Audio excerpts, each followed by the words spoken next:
অভিনেতা সমু চৌধুরী আজ ময়মনসিংহের গফরগাঁওয়ের মুখী শাহ মিসকিন মাজারের রাস্তার ধারে বটগাছের নিচে এভাবেই শুয়েছিলেন।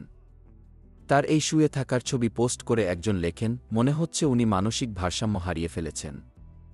উনার আত্মীয় স্বজন বা কাছের প্রিয়জনদের দৃষ্টি আকর্ষণ করছি।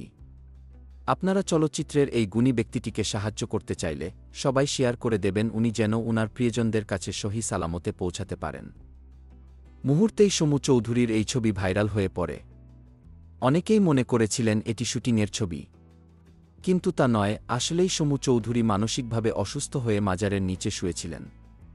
তবে তাকে সেখান থেকে নিকটস্থ পাগলা থানার মাধ্যমে উদ্ধার করা হয়েছে। অভিনয় শিল্পী সংঘের সাধারণ সম্পাদক রাশেদ মামুন অপু ঘটনার সত্যতা জানিয়ে বলেন, আমরা সমুদাকে পাগলা থানা প্রশাসনের মাধ্যমে মাজারের ওখান থেকে উদ্ধার করে নিরাপদ হেফাজতে নিয়ে এসেছি।